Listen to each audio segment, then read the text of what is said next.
Hari ini adalah hari selamatan haul untuk leluhur keluarga besar Suryo. Sebuah hari di mana seluruh keluarga seharusnya berkumpul dengan khidmat dan rukun, menunjukkan rasa hormat kepada mereka yang telah tiada. Di rumah joglo utama 3 bagian yang tua namun megah itu, aroma dupa yang pekat memenuhi udara, menciptakan suasana yang sakral sekaligus menyesakan. Aku berdiri diam di sudut dapur, menumpuk piring terakhir berisi kue wajik ke atas nampan yang akan dibawa ke meja sesajen. Dari balik jendela, aku bisa melihat semua orang. Ibu mertuaku, Nyonya Puspita, duduk di kursi utama. Wajahnya tampak tenang, namun sorot matanya tak mampu menyembunyikan kepuasan yang dingin. Kakak iparku, Maya, yang menjanda setelah suaminya meninggal dan kini menjadi pusat simpati seluruh keluarga, terus-menerus menuangkan teh untuk para tetua dengan gerakan yang lembut. Penampilannya sungguh anggun dan memilukan. Dan suamiku, Yuda. Dia berdiri canggung di samping ibunya, terus melirik ke arahku. Sorot matanya adalah campuran dari permohonan, rasa bersalah, dan ketakutan yang tak terselubung. Dia takut padaku. Sejak kemarin, semua orang di rumah ini mulai belajar bagaimana cara untuk takut padaku. Aku melihat tatapan Yuda, tapi tak ada sedikit pun simpati di hatiku. Yang ada hanyalah kehampaan yang dingin. Ingatan berputar mundur seperti rol film yang lambat, membawaku kembali ke masa lalu, saat aku dengan naifnya percaya bahwa pengorbanan dan kesabaranku akan memberiku sebuah keluarga yang hangat. 5 tahun lalu, aku, seorang gadis dari kota kecil di Jawa Tengah, datang ke rumah ini sebagai menantu dengan membawa cinta dan seluruh tabunganku. Aku tidak punya latar belakang keluarga yang terpandang ataupun harta bawaan yang melimpah. Yang kumiliki hanyalah hati yang tulus dan sepasang tangan yang rajin. Aku percaya, jika aku tulus melayani keluarga mertua dan hidup dengan baik, suatu hari mereka akan menyayangiku. Yuda juga memegang tanganku dan berjanji. Anissa, ada aku di sini, tidak akan ada yang berani merendahkanmu. Janji semanis madu itu lenyap begitu saja seperti buih di lautan. Sejak awal pernikahan, ibu mertuaku tidak pernah menyembunyikan kebenciannya padaku. Beliau mencelaku karena tidak bisa memasak masakan khas Jakarta dengan benar, dan mengomel bahwa penampilanku yang sederhana telah mempermalukan putranya. Bahkan bingkisan sayur mayur sederhana yang dikirim oleh orang tuaku sebagai hadiah perkenalan pun dicelanya. Setiap kali itu terjadi, aku hanya bisa menunduk, diam, dan mengingatkan diriku untuk berusaha lebih keras. Melihatku bersedih, Yuda akan memelukku dan berkata sambil menghela napas. Sudahlah, ibu sudah tua. Wataknya memang seperti itu. Demi kedamaian di rumah, tolong kamu sabar sedikit ya. Ya, aku bersabar. Aku juga bersabar ketika Mbak Maya, kakak iparku yang kehilangan suaminya, datang dan tinggal bersama kami. Seluruh keluarga memperlakukannya seperti permata yang harus dilindungi. Dia tidak perlu melakukan apapun, cukup duduk manis saja. Jika dia menghela napas sedikit saja, ibu mertuaku akan langsung menatapku tajam. Di rumah ini ada orang yang sedang berduka. Apapun yang kamu lakukan, pikirkan perasaannya. Nasi sudah matang, kenapa kamu masih berdiri di situ? Aku juga diam saja ketika setiap bulan setengah dari gaji gabunganku dan Yuda ku berikan kepada ibu mertua untuk membiayai hidup Mak Maya dan keponakanku. Aku tetap bersabar bahkan ketika gaun baru yang kubeli dipinjam oleh Mbak Maya dan tanpa sengaja dirobeknya. Dia hanya tertawa canggung dan berkata, "Aduh, maaf ya, Dik. Bahannya tipis sekali. Lagi pula kamu kan jarang keluar rumah, sayang juga pakai baju seperti ini." Kesabaranku dianggap sebagai kewajiban, dan kelemahan suamiku disebut sebagai bakti. Aku hidup di rumah itu seperti bayangan, seperti asisten rumah tangga tanpa bayaran. Aku tidak punya hak untuk bersuara, bahkan tidak punya hak untuk bersedih. Selama tahun-tahun yang panjang itu, satu-satunya penghiburanku, ironisnya, adalah ayah mertuaku, Bapak Hartono. Beliau satu-satunya orang di rumah ini yang memperlakukanku sebagai manusia. Meskipun pendiam dan tidak banyak bicara, ketika aku batuk-batuk di dapur, beliau akan diam-diam membuatkanku secangkir teh jahe. Ketika melihatku mencuci baju dengan tangan yang membeku di tengah angin musim hujan yang dingin, beliau akan menyodorkan sepasang sarung tangan karet tanpa kata. Beliau tidak pernah membelaku secara terang-terangan di depan istrinya, tetapi tindakan-tindakan kecil tanpa suara itu menghangatkan hatiku yang beku. Aku menghormatinya dengan tulus, seperti ayah kandungku sendiri. Tetapi aku tidak pernah tahu. Kebaikan yang langka itu justru akan menjadi alasan bagi mereka untuk merancang fitnah paling kejam terhadapku. Aku tidak tahu bahwa mereka akan mendorongku ke jurang hina dan penderitaan. Aku masih ingat dengan jelas sore 3 bulan lalu saat hujan turun. Hari itu aku terserang masuk angin parah, seluruh tubuhku terasa seperti terbakar. Setelah memaksakan diri menyiapkan makan malam, aku hampir roboh di sofa. Melihat itu, ayah mertua mengambil balsem dan berkata dengan lembut, "Nak, diam saja di situ. Biar bapak kerok dan olesi punggungmu dengan balsem. Berbaring sebentar pasti akan lebih baik." Aku menolak karena merasa tidak enak, tetapi tidak bisa melawan desakan beliau. Aku pun berbaring tengkurap di sofa. Tangan ayah mertua yang kurus dan kasar mulai memijat punggungku dengan hati-hati. Rasa hangat dari balsem mulai menyebar, dan rasa sakitku sedikit mereda. Tepat pada saat itu, ibu mertua dan Mbak Maya pulang dari pasar. Pintu terbuka dengan kasar. Keduanya berdiri terpaku di ambang pintu, menatap tajam pemandangan di depan mereka. Aku tengkurap di sofa, dan agar lebih mudah dipijat, bajuku sedikit terangkat hingga punggungku terlihat. Ayah mertua duduk tepat di sampingku. Tanpa berkata apa-apa, Nyonya Puspita membanting keranjang sayuran yang dipegangnya ke lantai. Matanya menyalakan api. Mbak Maya buru-buru menutup mulutnya dengan tangan, seolah-olah baru saja menyaksikan hal paling mengerikan di dunia. Udara terasa berat, dan hanya suara tetesan hujan di ujung atap serta detak jantungku yang berdebar kencang yang terdengar jelas. Aku tahu, badai akan segera datang. Badai yang terbuat dari kecurigaan dan kedengkian itu akan menyapu segalanya, bahkan akan merenggut nyawa anak-anakku yang baru akan lahir ke dunia. Di dalam tas di kakiku, sebuah USB kecil berisi rekaman takdir terbaring tenang. Itu adalah bukti, senjata, dan putusan akhirku untuk mereka. Orang-orang mulai berbisik, bersiap untuk memulai selamatan. Yuda melirikku lagi, tatapannya seolah berkata, "Kumohon, tapi semuanya sudah terlambat. Aku bukan lagi Anissa yang naif dari masa lalu. Hari ini, aku tidak akan mundur satu langkah pun. Aku tahu, sesaat lagi ketika dupa pertama dinyalakan, itu bukan hanya untuk para leluhur. Itu akan menjadi ucapan belasungkawa untuk kehormatan keluarga ini." Namun mereka tidak tahu, tragedi yang sebenarnya telah dimulai 3 bulan lalu, pada suatu sore yang hujan, dari sepatah kebohongan yang lebih kejam dari pedang. Tatapan membara ibu mertua dan keterkejutan munafik Mbak Maya meninggalkan luka di hatiku yang tak akan pernah sembuh. Bapak Hartono, yang merasakan suasana yang berat, segera bangkit, wajahnya tampak panik, tapi beliau berusaha menjelaskan dengan tenang. "Puspita, Maya, sudah pulang? Anissa demam tinggi karena masuk angin sejak tadi siang. Kasihan. Badannya sakit semua. Jadi bapak pijat punggungnya sebentar." Bukan apa-apa.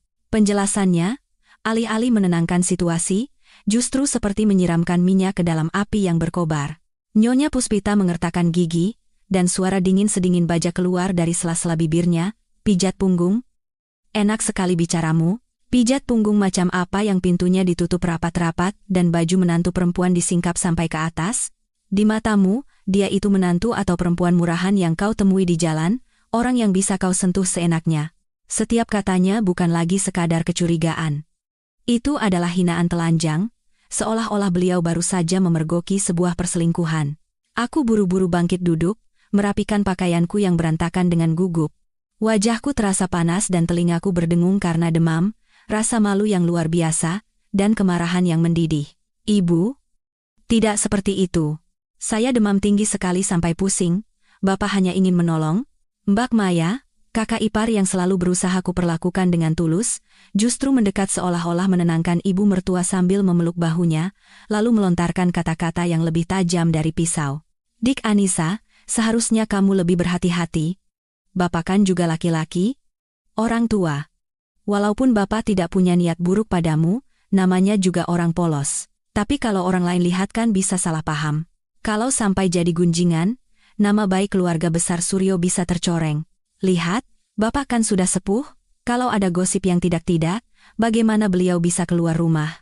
Kata-katanya terdengar seperti nasihat yang tulus, tetapi setiap hurufnya menusuk hatiku, menanamkan citra di benak semua orang bahwa aku adalah menantu yang genit dan tidak tahu diri, dan ayah mertua adalah orang tua yang tidak tahu malu. Aku benar-benar membeku.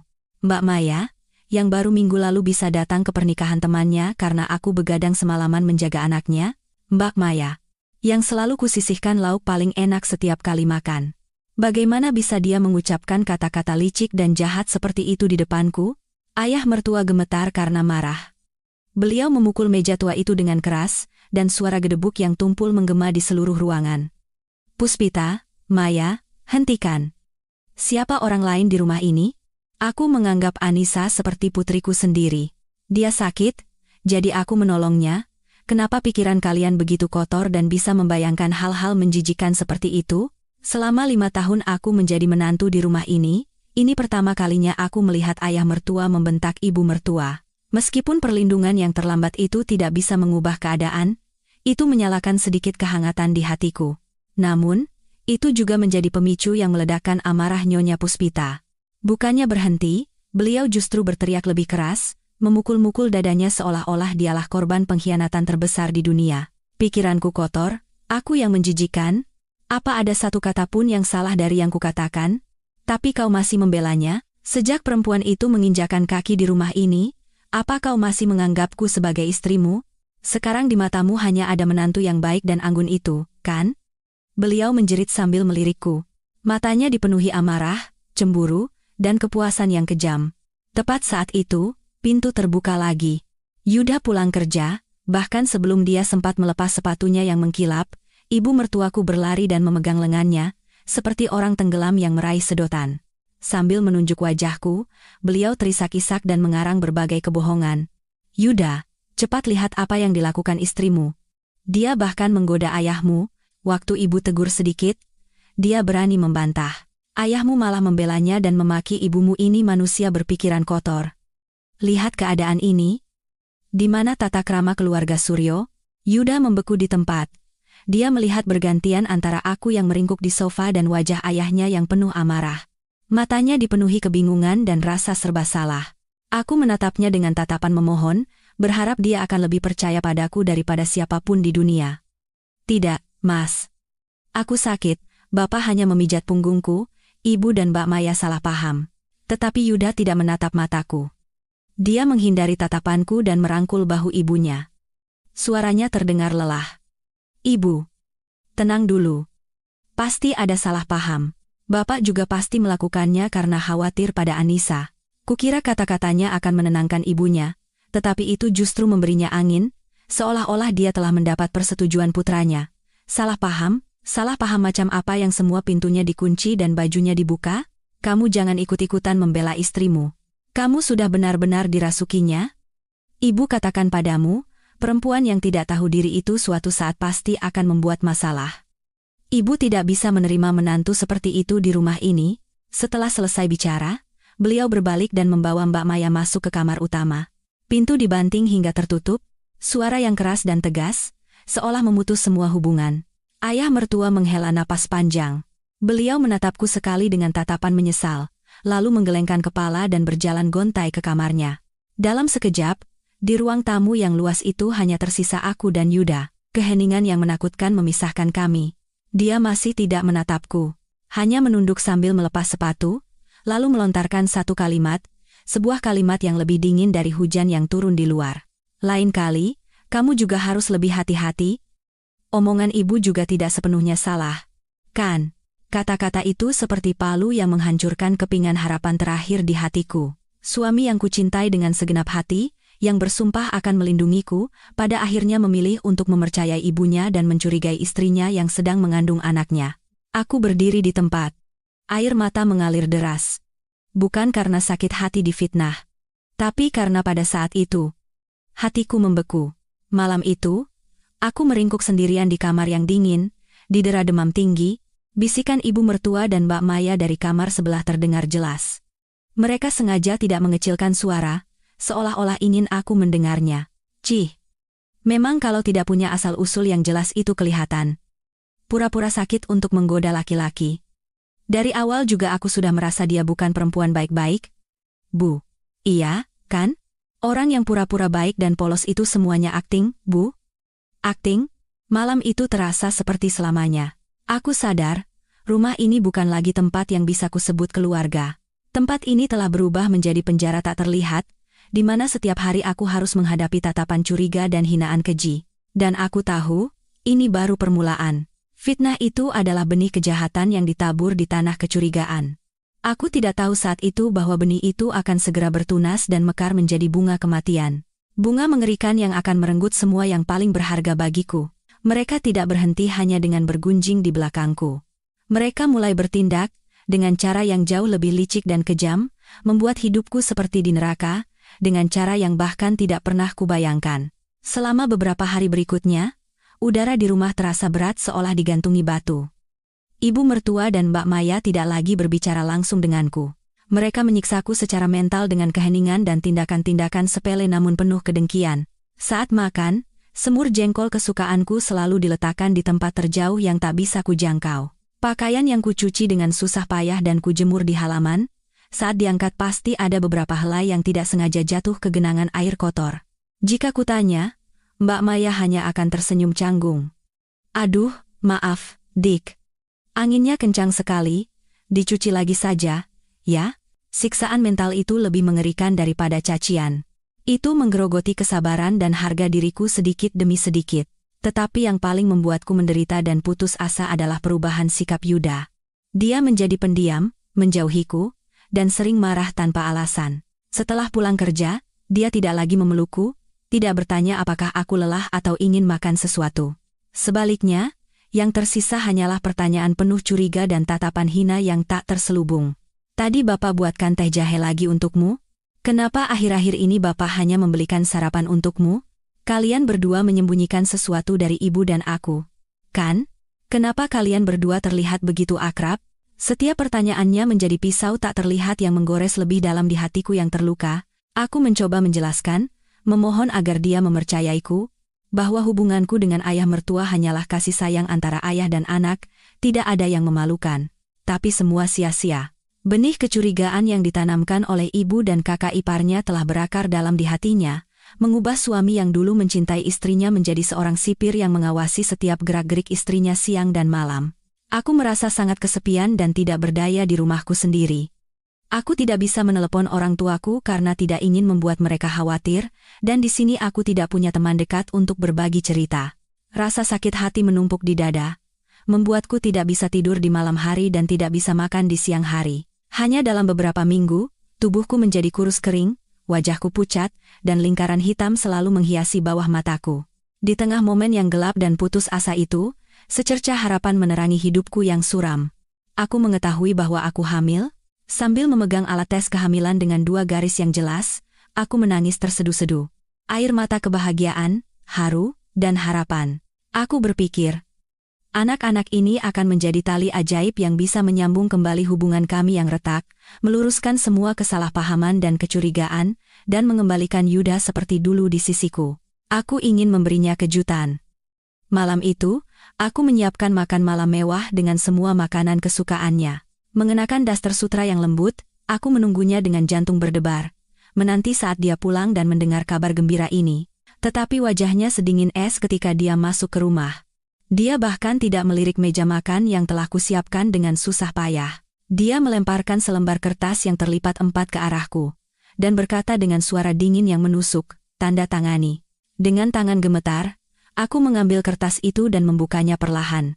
2 kata, "Surat gugatan cerai," menghantam mataku seperti petir, telingaku berdengung dan pandanganku kabur.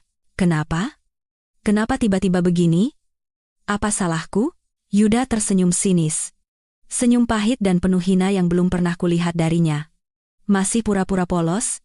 Kau pikir aku bodoh bisa dibohongi olehmu? Lihat ini. Maka kau akan tahu. Dia melemparkan setumpuk foto ke atas meja. Foto-foto itu berserakan di atas meja kaca. Itu adalah foto-foto diriku dan ayah mertua yang diambil secara diam-diam, dari sudut yang sangat licik dan tersembunyi. Foto ayah mertua memberikan teh jahe hangat padaku. Foto saat aku bersandar di bahunya karena lelah dan dia mengelus kepalaku dengan lembut. Bahkan foto saat aku hampir terpeleset di halaman dan dia menopangku. Semua adalah momen perhatian biasa dari seorang ayah mertua kepada menantunya. Tetapi melalui lensa yang jahat, semua itu diputarbalikan menjadi bukti hubungan terlarang. Di bawah setiap foto, tertulis catatan dengan tulisan tangan Mbak Maya yang lembut dan bulat, menjalin hubungan tidak pantas dengan ayah mertua di belakang putranya. Tertangkap basah bertemu diam-diam layaknya suami istri. Bukti tak terbantahkan, ini. Mbak Maya yang memotretnya? Tanyaku terbata-bata. Suaraku pecah. Siapa yang memotret tidak penting, geram Yuda. Matanya memerah. Yang penting adalah ini semua fakta. Kau telah mengkhianatiku. Mengkhianati seluruh keluarga ini. Masih punya muka kau tinggal di sini? Aku menggelengkan kepala dengan panik. Air mata mengalir di pipiku. Tidak, Mas. Tolong percaya padaku. Ini hanya bapak yang perhatian pada menantunya. Hubungan kami benar-benar bersih? Bersih katamu? Yuda tertawa seperti orang gila. Ibu dan Mbak Maya melihat semuanya. Mereka bilang kau yang lebih dulu menggoda bapak, memanfaatkan usianya yang sudah tua dan pikun. Kau benar-benar perempuan licik yang mengerikan. Dia menerjangku, mencengkeram kedua bahuku dan mengguncangnya dengan kasar. Katakan, anak di perutmu itu anak siapa? Anakku? Atau anak orang tua itu? Plak. Suara yang seolah meruntuhkan langit, bersamaan dengan 5 bekas jari yang tercetak jelas di pipiku. Kepalaku pening dan sebelah pipiku terasa panas seperti terbakar. Aku tidak percaya, pria yang kucintai dengan segenap hati, ayah dari anak-anak di kandunganku, bisa mengucapkan kata-kata sekejam itu, dan memukulku tanpa ragu sedikit pun. Aku menatapnya dengan mata penuh kebencian dan keputusasaan. Melepaskan cengkeramannya dan mundur, aku berusaha menenangkan diri. Mas Yuda, aku hamil. Anakmu. Kata dokter, kembar. Kuharap kabar ini, kegembiraan ganda menjadi seorang ayah, akan menyadarkannya dan membuatnya menyadari betapa bodohnya kecemburuan butanya. Tapi tidak. Itu justru membuatnya semakin gila. Kembar? Hah, perhitungan yang bagus. Kau mau mengikatku dengan anak-anak itu dan menutupi dosamu? Jangan harap, dia berteriak sambil mendorongku dengan keras. Aku terhuyung, kehilangan keseimbangan, dan jatuh ke belakang. Punggungku membentur sudut meja yang tajam dengan keras. Rasa sakit yang luar biasa, seperti ditusuk pisau, menyebar di perut bagian bawahku. Aku merasakan cairan hangat mengalir di antara kakiku, membasahi daster putihku. Dengan tangan gemetar, aku melihat ke bawah. Darah merah semakin melebar di lantai. Darah. Anakku? Anak-anakku? Aku panik, merangkak ke arah Yuda dan memegang ujung celananya. Memohon dengan suara putus asa. Tolong anak-anak kita. Mas Yuda, tolong bawa aku ke rumah sakit. Tetapi dia hanya berdiri dingin, menatapku yang menggeliat kesakitan. Tidak ada sedikit pun belas kasihan atau simpati di matanya. Itu harga yang harus kau bayar atas pengkhianatanmu. Dia berkata dengan suara sedingin es, lalu berbalik, meninggalkanku sendirian di atas genangan darah, meneriakkan nama anak-anakku yang bahkan belum sempat melihat dunia. Langkah kakinya semakin menjauh, bercampur dengan suara hujan di luar jendela, dingin dan tanpa ampun. Aku tahu. Bukan hanya anak-anakku, tetapi juga cintaku, kepercayaanku, dan sisa kehangatan terakhirku, semua telah mati pada malam yang menentukan itu. Pada saat itu, di tengah rasa sakit yang luar biasa, aku bersumpah pada diriku sendiri. Aku harus hidup. Aku harus hidup dan membuat semua orang yang telah menyakiti aku dan anak-anakku membayar harga yang paling mengerikan. Tetapi untuk itu, aku harus menemukan rahasia. Rahasia mengerikan yang telah mereka sembunyikan selama bertahun-tahun. Rahasia yang lebih busuk dari fitnah yang mereka timpakan padaku. Dan rahasia itu akan menjadi senjataku untuk menghancurkan segalanya. Suara sirene ambulans yang memecah keheningan malam terdengar menusuk telinga. Aku terbaring di atas brankar. Kesadaranku mulai memudar. Di antara rasa sakit fisik dan kesedihan mendalam yang merobek jiwa, pikiranku melayang. Sebelum benar-benar kehilangan kesadaran, hal terakhir yang kulihat adalah wajah pucat dan ketakutan ayah mertuaku. Bapak Hartono berlari mengikuti ambulans, terus memanggil namaku. Anissa, Anissa. Di matanya yang tua dan berkerut, terpancar ketidakberdayaan dan rasa bersalah yang tak terselubung. Mungkin, di rumah yang dingin itu, dialah satu-satunya orang yang merasa bersalah padaku, satu-satunya yang masih memiliki kemanusiaan. Ketika aku membuka mata lagi, bau disinfektan yang menyengat membuatku mual. Di sekelilingku hanyalah warna putih, yang dingin khas kamar rumah sakit. Orang pertama yang kulihat adalah ibu. Beliau duduk bersimpuh di samping tempat tidur. Rambutnya yang mulai memutih kini hampir seluruhnya berwarna perak. Melihatku membuka mata, ibu buru-buru menggenggam tanganku erat. Air mata panas mengalir di wajahnya yang lelah. Nisa, kamu sudah sadar, nak? Ibu kira. Aku mencoba menggerakkan bibir untuk mengatakan sesuatu, tetapi tenggorokanku kering kerontang. Aku melihat sekeliling, tetapi tidak ada Yuda, tidak ada seorang pun dari keluarga mertuaku. Jantungku terasa dingin hingga ke tulang. Dengan hati-hati, aku mengangkat tangan dan menyentuh perutku. Kosong. Begitu hampa dan dingin, aku tahu. Aku benar-benar telah kehilangan mereka, makhluk-makhluk kecilku yang bahkan belum sempat kulihat wajahnya. Bayiku. Di mana bayi-bayiku? Bu? Suaraku serak. Ibu. Sebagai jawaban, mulai terisak-isak, menggelengkan kepalanya dengan kuat, bahunya yang kurus berguncang. Saat itu, seorang dokter perempuan parubaya masuk ke kamar. Tatapannya lembut dan penuh simpati. Dia meletakkan tangannya dengan lembut di bahuku. Ibu Anissa, kami turut berduka cita. Guncangannya terlalu hebat, dan saat tiba di rumah sakit, Anda sudah dalam kondisi pendarahan hebat. Kami sudah berusaha semaksimal mungkin, tapi kami tidak bisa menyelamatkan kedua bayi Anda. Anda masih muda. Anda harus menjaga kesehatan dan kuat. Ya, sekalipun kata-kata dokter itu lembut, itu seperti ribuan pisau yang menusuk jantungku yang berdarah secara bersamaan. Tapi anehnya, tidak ada air mata yang keluar. Mungkin air mataku sudah kering pada malam yang menentukan itu. Di dalam hatiku, yang tersisa hanyalah kebencian yang membara, api dendam yang siap membakar segalanya. Beberapa hari di rumah sakit adalah waktu tergelap dan terberat dalam hidupku. Aku tidak makan, tidak minum, tidak berbicara dengan siapapun, hanya berbaring di tempat tidur dengan mata kosong menatap langit-langit putih. Orang tuaku sangat khawatir. Mereka membujuk dan menghiburku dengan berbagai cara, tetapi tidak ada yang masuk ke telingaku. Di kepalaku hanya ada satu pikiran. Aku ingin mati. Mati dan menyusul bayi-bayiku yang malang. Lepas dari dunia yang menyakitkan dan munafik ini, Yuda pernah datang sekali. Dia tidak berani masuk ke kamar, hanya mondar-mandir di luar pintu. Dia terlihat sangat kurus dan kuyu. Mata cekung, wajah pucat. Dia menatapku. Bibirnya bergerak seolah ingin mengatakan sesuatu, tetapi pada akhirnya tidak ada kata yang keluar. Aku memalingkan wajah dengan dingin. Aku tidak ingin melihat wajah munafik dan pengecut itu lagi. Setelah beberapa saat, dia pergi dengan diam.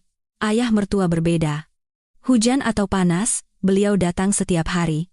Beliau tidak banyak bicara, hanya diam-diam membawakan bubur hangat dan buah-buahan, lalu duduk di samping tempat tidurku, sesekali menghela napas panjang. Kehadirannya yang hening justru memberiku sedikit penghiburan. Suatu sore, ketika kami hanya berdua di kamar, beliau memegang tanganku yang kurus dengan hati-hati. Anissa, ini semua salah Bapak. Aku memotong kata-katanya. Suaraku masih lemah, tapi anehnya begitu tegas. Ini bukan salah Bapak. Kesalahan ada di dalam hati manusia. Pak, saya tidak ingin hidup lagi, saya tidak punya harapan lagi. Saya ingin menyusul anak-anak saya. Bapak Hartono menggenggam tanganku lebih erat. Matanya yang tua berkaca-kaca. Jangan berpikir seperti itu. Kamu harus hidup. Demi dirimu sendiri dan demi anak-anakmu. Kamu harus hidup untuk membersihkan namamu. Jika kamu mati, mereka akan senang. Mereka akan berpikir mereka menang. Apa kamu rela? Kata-katanya seperti sengatan listrik yang menyadarkanku dari keputusasaan. Benar. Aku tidak boleh mati. Jika aku mati, siapa yang akan membalaskan dendam anak-anakku? Siapa yang akan membuka topeng wajah asli orang-orang jahat dan tidak manusiawi itu? Jika aku mati, mereka hanya akan bersuka cita. Aku harus hidup, untuk menunjukkan kepada mereka bahwa aku tidak mudah dihancurkan. Aku harus menjadi lebih kuat dari sebelumnya. Setelah keluar dari rumah sakit, aku tidak kembali ke rumah neraka itu. Aku kembali ke rumah orang tuaku. Aku mulai merencanakan pembalasan dendamku dengan cermat. Aku tahu, untuk menghancurkan keluarga Suryo yang tampak terhormat dan beradab di luar, aku tidak bisa bertindak gegabah sendirian. Aku butuh bukti. Senjata tajam yang bisa mengubur mereka secara sosial dalam sekejap, membuat mereka tidak bisa mengangkat kepala lagi. Pukulan telak, aku mulai menganalisis semuanya kembali. Foto-foto yang ditunjukkan Mbak Maya kepada Yuda, jelas diambil dengan sengaja.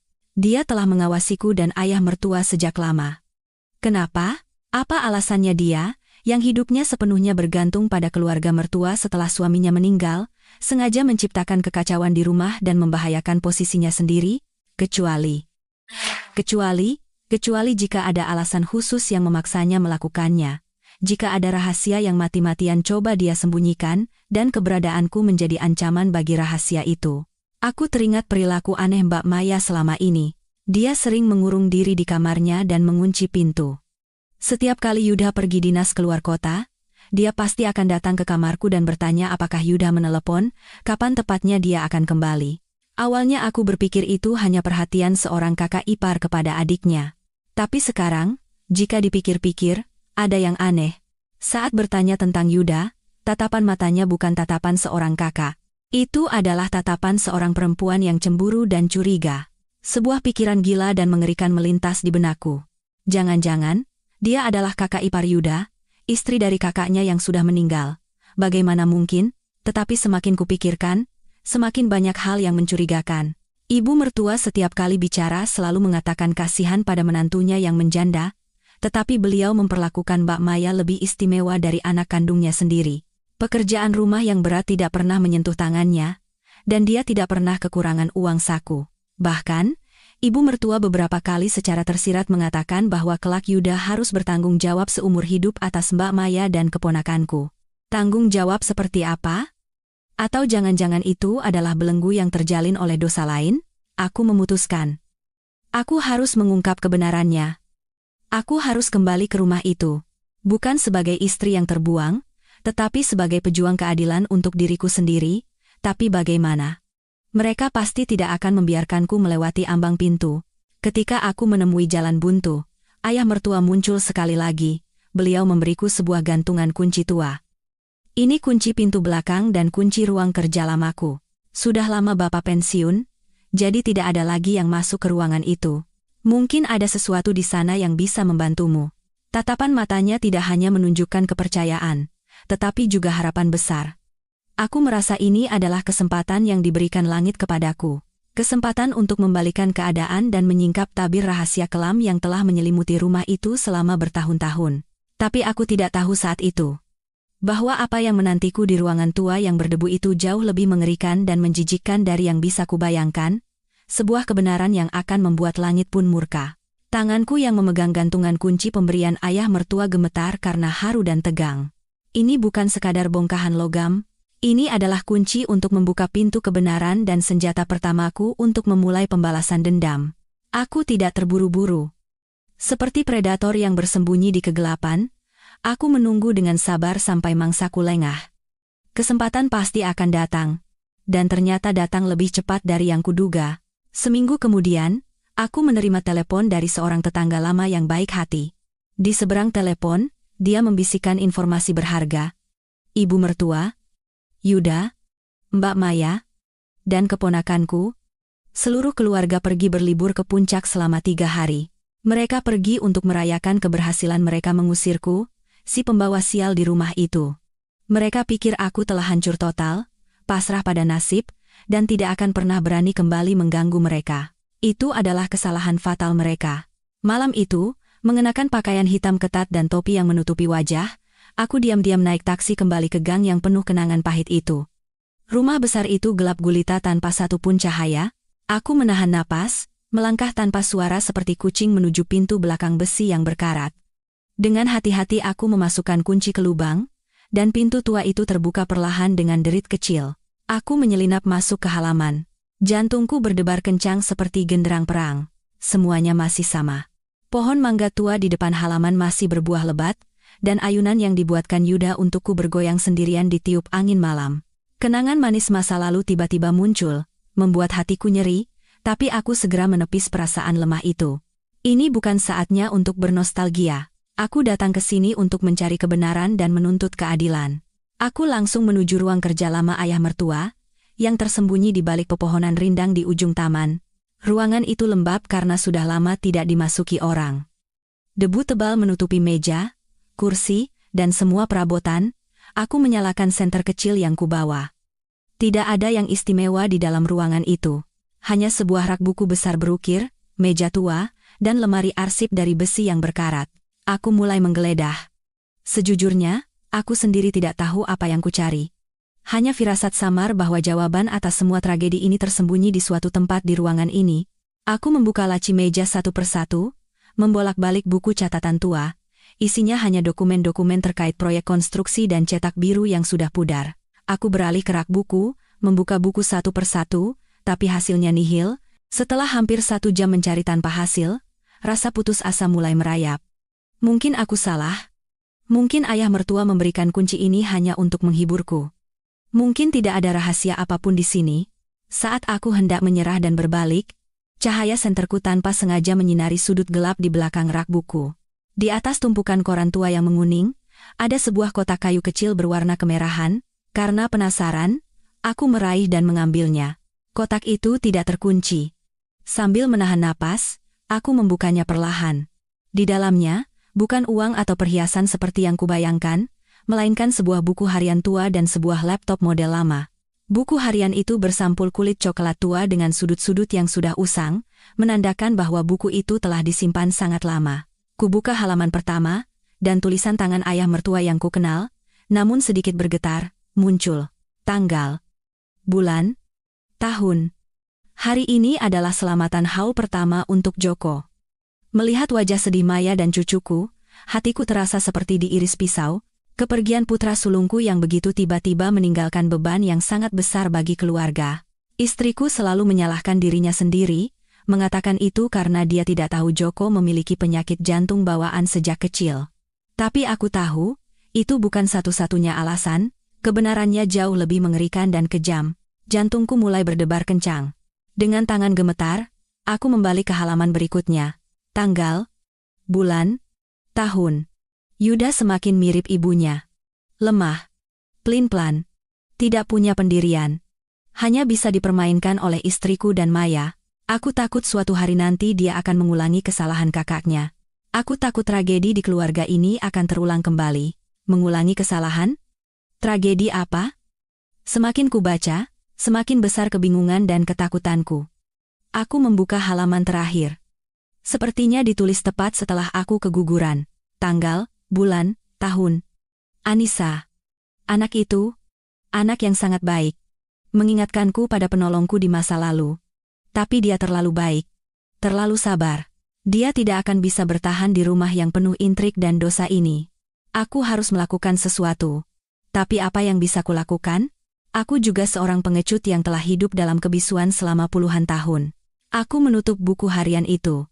Pikiranku campur aduk, buku harian itu hanya menunjukkan sebagian kebenaran, kepingan-kepingan kebenaran yang samar namun mengerikan. Ini saja tidak bisa menjadi bukti yang menentukan. Aku butuh sesuatu yang lebih jelas dan konkret. Aku mengalihkan pandanganku ke laptop, begitu tua hingga aku ragu apakah masih bisa menyala. Aku mencari kabel daya, menyambungkannya, dan dengan hati-hati menekan tombol power. Untungnya, layarnya menyala. Tidak ada kata sandi, di desktop hanya ada beberapa icon, termasuk sebuah folder bernama album keluarga. Setelah ragu sejenak, aku mengklik 2 kali folder itu. Di dalamnya ada banyak file video yang diurutkan berdasarkan tanggal. Aku membuka salah satunya secara acak. Itu adalah video pesta ulang tahun keponakanku. Pemandangan biasa di mana keluarga bernyanyi dengan gembira. Aku terus membuka video-video lain. Semuanya adalah rekaman kehidupan sehari-hari keluarga. Aku mulai cemas. Mungkin ayah mertua hanya menyimpan kenangan lama. Lalu, mataku tertuju pada satu video yang ukurannya sangat besar dan nama filenya bukan tanggal, melainkan angka misterius 1908. Karena penasaran, aku mengkliknya 2 kali. Awalnya hanya layar hitam, lalu gambar muncul. Sepertinya direkam dari kamera tersembunyi di atas lemari hias di ruang tamu. Kualitasnya tidak bagus, tapi cukup untuk mengenali semua yang ada di ruangan itu. Di sudut layar, tertera tanggal sekitar setahun yang lalu. Ruang tamu dalam video itu kosong. Beberapa saat kemudian, pintu kamar Mbak Maya terbuka perlahan. Dia keluar mengenakan gaun tidur tipis yang memperlihatkan lekuk tubuhnya, melihat sekeliling seolah mencari seseorang. Beberapa detik kemudian, Yuda keluar dari kamar mandi. Tubuhnya hanya dibalut sehelai handuk di pinggang. Mbak Maya tersenyum dan mendekat, melingkarkan lengannya di leher Yuda. "Mas, aku sudah menunggu lama." Yuda tampak sedikit ragu. "Mbak, ibu ada di rumah?" Mbak Maya meletakkan jarinya di bibir Yuda, memberi isyarat untuk diam. "Ibu sudah tidur. Kamu tidak kangen aku?" Lalu dia menarik Yuda masuk ke kamarnya. Pintu tertutup perlahan, kamera terus merekam, menangkap dengan jelas suara-suara cabul, tawa, dan bisikan-bisikan mesum yang keluar dari kamar itu. Dunia seakan runtuh. Aku membeku di depan layar laptop, tangan dan kakiku dingin, tenggorokanku tercekat, aku tidak bisa berkata apa-apa. Inilah rahasia menjijikkan yang mati-matian mereka sembunyikan. Hubungan sedarah antara suami dan kakak iparnya. Sekarang semuanya masuk akal. Kenapa Mbak Maya begitu membenci dan cemburu padaku? Kenapa dia merancang drama fitnah yang begitu rapi untuk menyingkirkanku? Karena aku adalah penghalang mereka. Keberadaanku, anak-anak di kandunganku, semuanya adalah ancaman bagi hubungan mereka yang kotor dan penuh dosa. Mereka tidak hanya ingin mengusirku, mereka ingin memusnahkanku. Air mata mengalir lagi, tapi kali ini, bukan air mata kesedihan dan kelemahan. Ini adalah air mata kemarahan yang memuncak. Aku menggenggam mouse dengan erat. Aku tidak akan pernah memaafkan mereka. Aku akan menyalin video ini, dan pada hari yang paling istimewa, aku akan membuka semua kebenaran busuk ini di depan seluruh dunia. Agar seluruh keluarga besar Suryo, semua orang di dunia, tahu wajah asli dari orang-orang yang selama ini mereka hormati dan puji. Aku akan melihat, dengan muka apa mereka akan hidup di dunia ini setelah itu. Tetapi sebelum hari penghakiman terakhir tiba, ada satu hal lagi yang harus kulakukan. Satu hal terakhir yang akan memastikan mereka tidak punya jalan keluar sedikit pun, tidak bisa berpegang pada sekelumit harapan pun, ketika aku melancarkan pukulan telakku. Di tengah keterkejutan menghadapi kebenaran yang menjijikan itu, aku tidak hancur. Sebaliknya, ketenangan yang mengerikan menguasaiku. Kebencian bukan lagi api yang membakar jantungku. Ia telah menjadi gunung es yang membeku di dalam dada, menunggu saatnya mencair dan menjadi banjir besar yang akan menyapu segalanya. Dengan hati-hati aku menyalin video itu ke sebuah USB kecil. Mulai sekarang, USB ini akan menjadi jimatku sekaligus bom waktu yang menunggu saat yang tepat untuk meledak. Aku mengembalikan semua yang ada di ruang kerja ke tempatnya semula, membersihkan jejakku, dan keluar dari rumah itu dengan diam-diam seperti hantu. Kegelapan pekat menyelimutiku, tetapi di dalam benakku, sebuah rencana balas dendam yang cermat dan kejam tergambar dengan jelas. Aku tahu, satu video saja tidak cukup untuk menghancurkan keluarga licik seperti keluarga Suryo. Ibu mertuaku, Nyonya Puspita, adalah wanita yang ahli dalam segala intrik. Dia bisa saja membalikan opini publik dengan mengatakan, aku memalsukan bukti karena cemburu buta. Aku butuh senjata yang lebih kuat.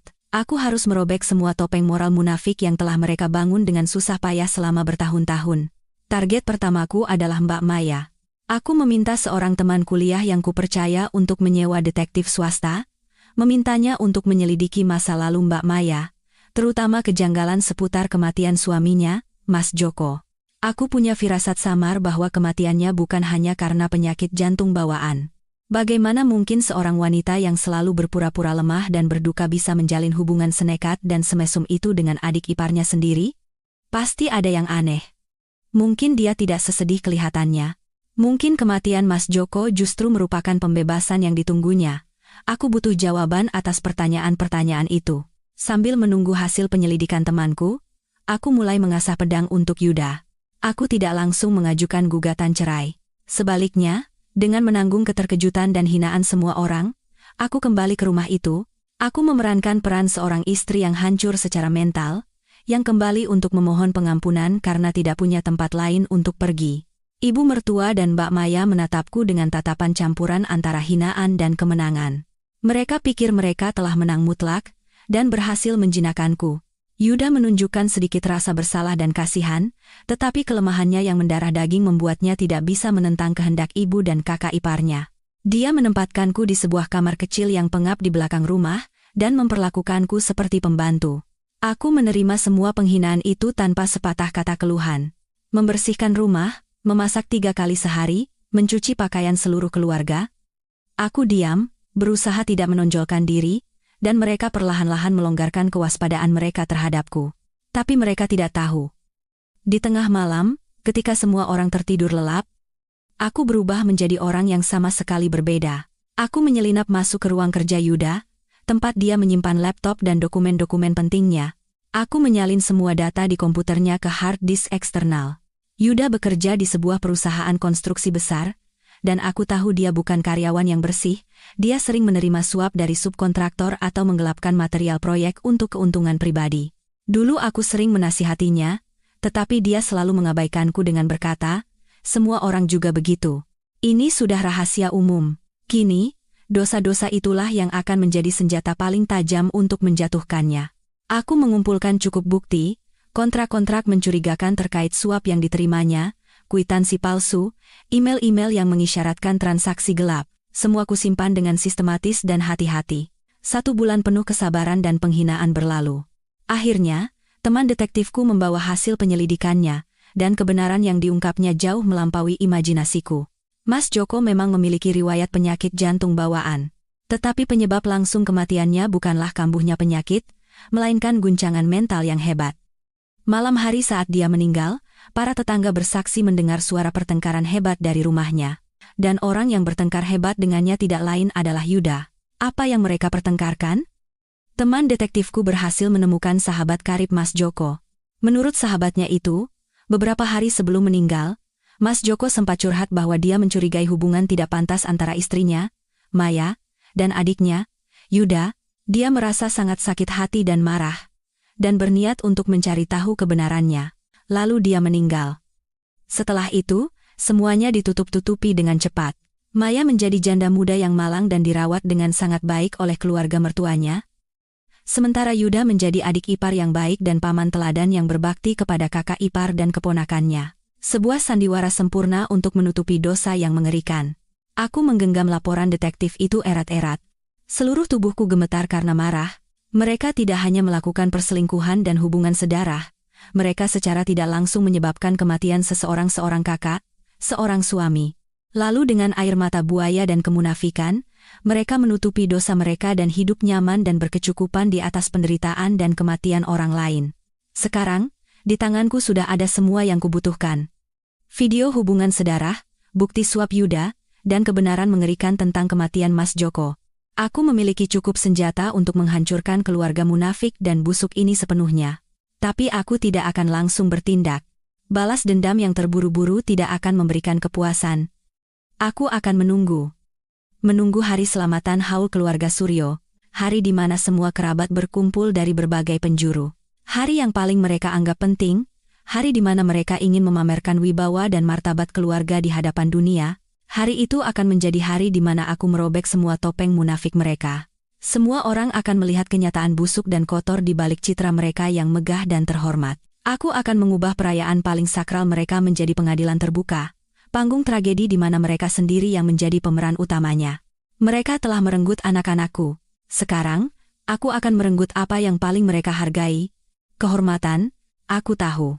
Rasa sakit ditelanjangi di depan seluruh dunia, dihina dan ditinggalkan oleh orang-orang terdekat, lebih mengerikan daripada kematian. Tapi sebelum tirai tragedi ini dibuka, ada satu tokoh terakhir yang harus kutemui, kartu truf terakhirku, yang mungkin akan menentukan keberhasilan atau kegagalan seluruh drama balas dendam ini. Orang terakhir yang harus kutemui, yang akan menjadi kartu trufku dalam permainan hidup dan mati ini, tidak lain adalah ayah mertuaku, Bapak Hartono. Dia adalah satu-satunya orang di keluarga itu yang masih memiliki hati nurani, dan satu-satunya yang mengulurkan tangan saat aku berada di titik terendah. Dan yang terpenting, dia juga korban yang dibohongi dan dikhianati oleh istri dan putranya sendiri. Aku membutuhkan bantuannya bukan karena aku lemah. Aku ingin pembalasan dendam ini bukan sekadar penyelesaian dendam pribadi, melainkan sebuah pengadilan keadilan dan moralitas yang dieksekusi langsung oleh tangan orang yang paling tua dan paling berkuasa di keluarga ini. Aku memilih suatu sore yang tenang ketika ibu mertua dan Mbak Maya pergi berbelanja. Saat aku mengetuk pintunya, beliau terkejut melihatku, tetapi dengan ramah mempersilakanku masuk. Kamarnya sederhana. Hanya ada satu tempat tidur, satu meja kecil, dan rak buku yang penuh dengan buku-buku tua. Beliau menatapku dengan mata penuh kasihan dan simpati. "Anissa, bagaimana kabarmu? Kamu terlihat kurus sekali." Alih-alih menjawab pertanyaannya, aku diam-diam meletakkan setumpuk dokumen tebal di atas mejanya. "Bapak, tolong lihat ini dulu." Bapak Hartono mengambil dokumen itu dengan tangan gemetar. Itu adalah laporan detail dari detektif mengenai kejanggalan seputar kematian Mas Joko. Semakin beliau membaca, wajahnya semakin pucat, dan tangannya yang kurus gemetar hebat hingga hampir tidak bisa memegang kertas. Ketika sampai pada baris terakhir kesimpulan bahwa Yuda menjadi penyebab tidak langsung kematian kakaknya, beliau mengangkat kepala dan menatapku. Matanya yang tua dipenuhi keterkejutan, penderitaan, dan kekecewaan yang mendalam. Ini benar, Nak. Yuda melakukan ini. Aku mengangguk dengan suara dingin tanpa emosi. Benar, Pak, saya juga tidak ingin mempercayainya, tapi ini faktanya. Mereka telah membohongi kita semua. Dan bahkan almarhum, selama bertahun-tahun. Bapak Hartono menundukkan kepalanya ke meja, memegangi kepalanya dengan kedua tangan. Bahunya yang kurus bergetar. Dia meneteskan air mata seorang ayah yang hancur di hadapan dosa putranya, air mata seorang pria yang harus menyaksikan terlalu banyak tragedi dan kemunafikan di dalam keluarganya sendiri. Ya Tuhan, dosa apa yang telah diperbuat keluarga Suryo hingga jadi seperti ini? Aku menunggunya hingga tangisnya mereda dan sedikit lebih tenang. Lalu, aku meletakkan USB kecil di atas meja. Di dalam sini ada bukti tak terbantahkan tentang hubungan mereka. Saya sekarang memegang segalanya, dan saya tidak akan membiarkan mereka lolos. Pada hari selamatan nanti, di depan semua kerabat, saya akan mengungkap semuanya. Bapak Hartono mengangkat kepalanya. Tatapan matanya padaku bukan lagi kasihan. Itu adalah tatapan yang bercampur dengan rasa hormat. Kamu benar-benar akan melakukannya? Bagaimana dengan akibatnya nanti? Tidak ada pilihan lain, Pak? Mereka yang mendorong saya dan anak-anak saya ke tepi jurang, bukan hanya untuk saya, tetapi juga untuk anak-anak saya yang tidak sempat melihat dunia, dan juga untuk almarhum Mas Joko, saya harus menuntut keadilan. Bapak Hartono terdiam sejenak. Sepertinya ada pergulatan batin yang hebat di dalam dirinya. Akhirnya, beliau menghela napas panjang, seolah melepaskan beban berat yang telah menekaninya selama bertahun-tahun. Baiklah, Bapak akan membantumu. Sudah terlalu lama Bapak diam. Bapak hanya melihat kejahatan merajalela di rumah ini tanpa berani bersuara. Bapak juga bersalah. Kali ini, Bapak tidak akan diam lagi, Bapak akan mengungkap segalanya bersamamu. Aku tidak menyangka Bapak Hartono akan setuju begitu tegas dan cepat. Dengan dukungannya, rencanaku menjadi lebih solid dan kuat. Kami mulai membahas rencana aksi yang konkret. Beliau mengatakan bahwa pada hari selamatan, sesuai tradisi keluarga, ada saatnya orang yang paling tua memberikan sepatah kata di hadapan semua keturunan. Saat itulah waktu yang paling tepat untuk meledakkan kebenaran. Beliau akan membuka babak pertama, melempar batu pertama ke danau yang tenang untuk menciptakan riak, dan aku akan melancarkan pukulan telak, menciptakan tsunami besar yang akan menelan semua kemunafikan dan dosa mereka. Selama beberapa hari berikutnya, aku dan Bapak Hartono diam-diam mempersiapkan pengadilan istimewa itu. Aku menunjukkan semua bukti yang kumiliki, video hubungan sedarah, dokumen suap Yuda, dan juga buku harian yang ditulisnya. Setiap kali melihat bukti-bukti itu, beliau menghela napas panjang. Bapak tidak menyangka Yuda bisa jatuh serendah ini. Ini semua salah Bapak.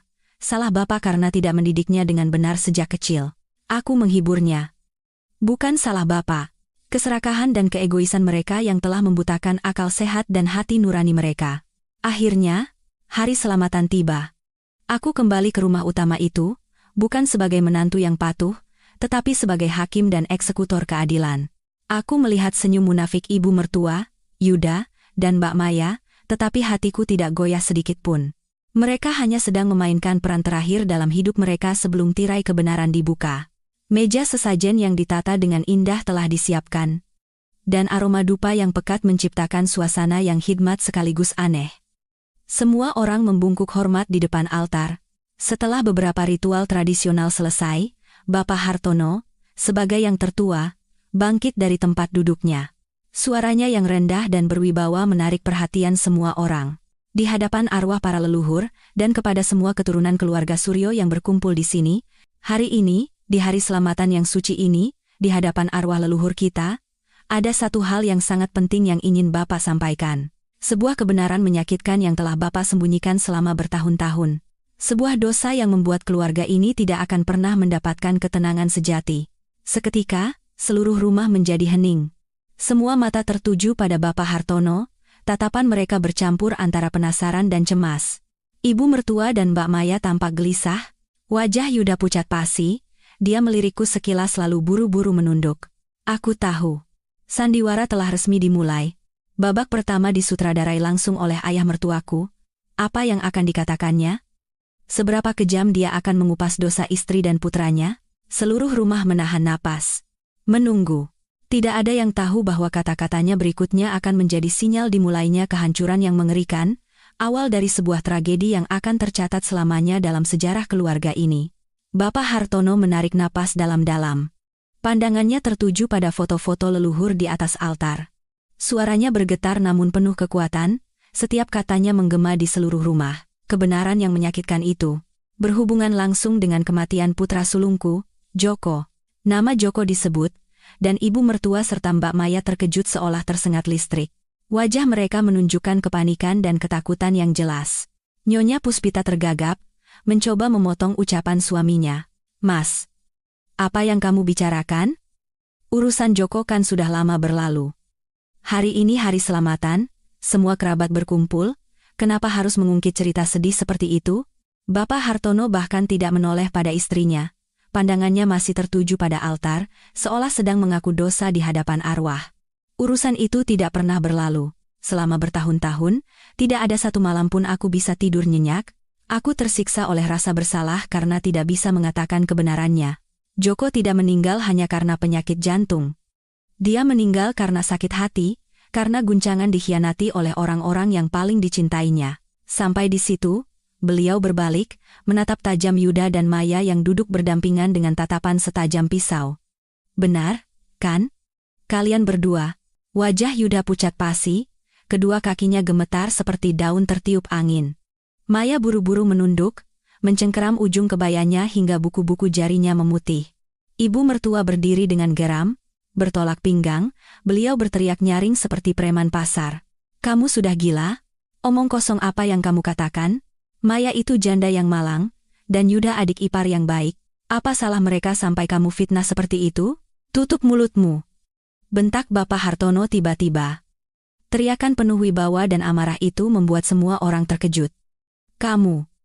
Perlindungan butamu itulah yang menciptakan tragedi hari ini. Kau pikir aku tidak tahu apa-apa? Kau pikir kau bisa menyembunyikan dosa menjijikan mereka seumur hidup? Udara di rumah itu kini tegang seperti tali busur yang akan putus. Para kerabat mulai berbisik-bisik, tidak mengerti apa yang sedang terjadi. Bapak Hartono tidak memberi mereka waktu untuk mencerna. Beliau menunjuk Yuda dan berkata dengan suara marah. Kau, ingatkah kau malam saat kakakmu meninggal? Ingatkah kau apa yang kau katakan saat bertengkar dengannya? Yuda tergagap, keringat mengucur deras dari dahinya. Saya tidak ingat apa-apa. Kalau kau tidak ingat, biar aku yang mengingatkanmu, geram Bapak Hartono. Setiap katanya menghantam dada Yuda seperti palu. Kau mengaku pada kakakmu, bahwa kau menjalin hubungan tidak pantas dengan istrinya. Kau bilang kau mencintainya dan ingin hidup bersamanya. Kata-katamu itu, kebenaran yang menjijikan dan abnormal itu, yang membuat kakakmu meninggal karena serangan jantung mendadak. Kau, secara tidak langsung, adalah pembunuh kakakmu sendiri. Tidak. Itu tidak benar. Maya tiba-tiba mengangkat kepala, meraung pilu, melanjutkan aktingnya sebagai korban yang malang. Mas Joko meninggal karena penyakitnya, tidak ada hubungannya dengan kami, Bapak. Tolong jangan fitnah kami. Fitnah? Bapak Hartono tertawa sinis. Tawa yang bercampur antara penderitaan dan kedinginan. Baik. Kalau kalian mau menyangkal sampai akhir, biarkan bukti yang bicara. Beliau menoleh padaku dan memberi isyarat mata. Anissa, keluarkan itu. Semua mata kembali tertuju padaku, sang menantu yang sedari tadi diam di sudut ruangan. Aku berjalan maju dengan tenang. Di tanganku ada laptop tua itu. Ibu mertua, merasakan firasat buruk, berlari ke arahku seperti binatang buas, mencoba merebut laptop itu. Apa yang mau kau lakukan? Dasar perempuan sialan? Mau buat ulah apa lagi kau? Tapi ayah mertua lebih cepat. Beliau memegang kedua lengan istrinya dan menggeram. Berdiri diam, dan lihat baik-baik. Wajah asli putra kesayanganmu dan menantu anggunmu itu. Aku meletakkan laptop di atas meja kecil di depan altar dan menyambungkan USB berisi video takdir itu. Tidak perlu proyektor atau layar besar. Cukup agar para kerabat keluarga Suryo di ruangan ini melihatnya dengan jelas. Aku menekan tombol putar. Video dimulai. Rekaman buram dari kamera tersembunyi itu muncul dengan jelas. Ruang tamu yang kosong. Maya dengan gaun tidur tipisnya. Yudha yang hanya berbalut handuk. Percakapan mereka, gerakan menggoda mereka, semuanya terekam dengan jelas. Seluruh rumah hening seketika. Yang terdengar hanyalah napas kasar orang-orang dan suara cabul yang menjijikan dari speaker laptop. Sesaat kemudian, bisik-bisik meledak dan menjadi riuh seperti sarang lebah yang diganggu. Ya Tuhan, tidak bisa dipercaya. Ini kan hubungan sedarah. Aib keluarga. Malu pada leluhur. Ibu mertua menatap layar laptop dengan nanar. Wajahnya pucat seperti mayat. Beliau terhuyung dan hampir jatuh jika tidak ditopang orang di sebelahnya. Maya sudah pingsan, dan Yuda berdiri kaku seperti disambar petir, seluruh tubuhnya gemetar. Dia menatapku. Matanya bukan lagi amarah atau hinaan. Yang ada hanyalah ketakutan yang luar biasa. Setelah video selesai, keheningan yang mengerikan menguasai ruangan. Aku bangkit berdiri. Suaraku terdengar jelas dan tegas, cukup untuk meredam semua bisikan. Inilah kebenarannya. Inilah alasan mengapa saya difitnah memiliki hubungan tidak pantas dengan ayah mertua, dipukuli hingga keguguran, dan kehilangan anak-anak saya. Karena saya menjadi penghalang bagi hubungan mereka yang kotor dan penuh dosa ini. Aku menoleh pada Yuda. Tatapanku sedingin es. Dulu kau bertanya padaku, anak di perutku itu anak siapa? Sekarang aku bertanya kembali padamu. Apa kau pantas menjadi seorang ayah? Apa kau bahkan pantas disebut manusia? Aku tidak menunggu jawabannya. Aku mengeluarkan tumpukan dokumen lain dan melemparkannya dengan keras ke atas meja. Dan ini adalah bukti semua kasus suap dan penggelapan dana yang kau lakukan di perusahaanmu. Aku sudah bersabar demi kau. Tapi hari ini, tidak lagi. Semua data ini akan dikirim ke tim audit perusahaanmu dan ke kantor polisi besok pagi. Keluarga Suryo kembali terguncang. Mereka tidak pernah menyangka, menantu yang selama ini mereka remehkan dan hina, ternyata memegang bukti-bukti mematikan yang bisa menghancurkan sebuah keluarga dalam sekejap. Badai yang telah kurancang dengan susah payah baru saja mulai menyapu segalanya. Dan aku tahu, ini belum berakhir. Masih ada babak terakhir. Drama terakhir yang akan mengakhiri segalanya. Siksaan terakhir yang akan membuat mereka hidup dalam penderitaan yang lebih dari kematian, membuat mereka membayar semua dosa yang telah mereka perbuat. Rumah utama yang tadi digunakan untuk selamatan kini dilanda kekacauan yang belum pernah terjadi sebelumnya. Suasana hikmat dan sakral lenyap, digantikan oleh jeritan, tangisan, dan makian yang memekakkan telinga. Para kerabat yang biasanya tenang dan berwibawa tidak bisa lagi menjaga sikap. Ibu mertua, setelah pulih dari keterkejutannya, meledak seperti gunung berapi, tetapi sasarannya bukan aku, melainkan putra kesayangannya. Beliau menerjang Yuda, memukul-mukul dadanya dengan putus asa sambil meraung. Anak sialan, kau lebih rendah dari binatang. Apa yang telah kau lakukan? Kau telah menghancurkan keluarga ini. Menghancurkan nama baik kita. Yuda tidak melawan sedikit pun. Dia berdiri kaku seperti patung, menerima pukulan sambil menangis dan mengulang kata-kata tak berarti. Aku salah, Bu. Aku yang salah. Maya telah dibawa ke kamar utama oleh para ibu-ibu lain, tetapi isak tangisnya yang pilu masih terdengar hingga keluar, seperti suara burung hantu di malam yang kelam. Para kerabat dengan cepat terpecah menjadi dua kubu. Satu kubu mengelilingi ibu dan anak itu, berbisik-bisik dengan tatapan hina dan jijik yang terang-terangan. Kubu lainnya menatapku. Tatapan mereka rumit. Ada rasa iba atas penderitaan yang kualami, bercampur dengan kekaguman yang tak bisa disembunyikan. Mereka tidak pernah membayangkan bahwa aku, seorang wanita yang tampak lemah, bisa dalam satu hari membalikan nasib sebuah keluarga besar. Di tengah kekacauan ini, hanya aku dan ayah mertua yang anehnya tetap tenang. Bapak Hartono berdiri diam di samping altar, wajahnya yang tua dan lelah dipenuhi kerutan penderitaan dan ketidakberdayaan. Beliau tidak berkata apa-apa, hanya menyaksikan tragedi yang diciptakan oleh keluarganya sendiri terungkap di depan matanya. Aku tahu, hatinya saat ini pasti 1000 kali lebih sakit daripadaku. Penderitaan seorang ayah yang harus menyaksikan kejatuhan dan dosa orang-orang yang paling dicintainya. Aku mendekatinya dan meletakkan tangan dengan lembut di bahunya yang kurus. Bapak, semuanya akan baik-baik saja. Bapak Hartono menoleh padaku. Beliau menggelengkan kepala dan berkata dengan suara lelah, "Tidak, Nak. Tidak akan baik-baik saja. Karma ini harus ditanggung oleh keluarga Suryo seumur hidup. Bapak hanya merasa bersalah padamu, telah membuatmu begitu menderita." Aku tidak berkata apa-apa lagi. Tugasku sudah selesai. Sisanya adalah urusan mereka untuk menyelesaikan, untuk menghadapi dosa, penyesalan, dan pengadilan hukum. Aku berbalik untuk meninggalkan tempat yang menyesakan dan penuh kemunafikan ini. Tepat saat itu, Yuda tiba-tiba berlutut. Dia merangkak ke kakiku seperti anjing yang kehilangan tuannya. Memegang kakiku, dia menangis dan memohon dengan pilu. Anissa, kumohon. Aku salah. Aku sampah. Aku bukan manusia. Tapi tolong, maafkan aku sekali ini saja. Jangan kirim dokumen-dokumen itu. Hidupku akan berakhir. Aku akan masuk penjara. Kumohon. Demi waktu yang pernah kita lalui bersama. Waktu bersama, aku tertawa sinis. Tawa yang lebih dingin dan pahit dari sebelumnya. Waktu kita sudah berakhir malam itu, saat kau memukulku hingga keguguran. Yuda, kau tidak perlu minta maaf padaku. Pergilah minta maaf pada anak-anak kita yang tidak sempat melihat dunia. Pergilah minta maaf pada kakakmu yang secara tidak langsung telah kau bunuh. Aku menepis tangannya dan melangkah dengan tegas. Ibu mertua melihat itu dan buru-buru berlari menghalangi jalanku. Dia juga berlutut. Pemandangan yang tidak pernah kubayangkan seumur hidupku. Wanita yang begitu sombong dan angkuh, yang tidak kenal siapapun selain dirinya sendiri, kini berlutut di hadapanku, memohon. Anissa, ibu yang salah. Tolong, apapun yang kau mau akan ibu berikan. Pukul ibu, maki ibu, tidak apa-apa. Tapi tolong, jangan sakiti Yuda. Dia satu-satunya putra yang tersisa. Kalau terjadi apa-apa padanya, ibu juga tidak bisa hidup. Dia menangis. Sebuah penyesalan yang terlambat. Tapi di mataku, semua itu hanyalah kemunafikan, sebuah drama yang kikuk. Dia menangis bukan karena kasihan padaku, bukan karena menyesali dosanya padaku, dia menangis karena takut kehilangan putra kesayangannya. Takut keluarga ini hancur total. Aku menatapnya dengan mata tanpa emosi.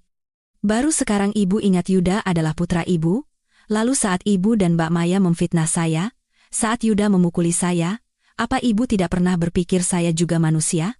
Kenapa ibu tidak menghentikannya saat itu? Ibu hanya menonton dengan puas melihat saya menderita. Semuanya sudah terlambat, Bu. Aku melewatinya dengan dingin dan berjalan menuju pintu.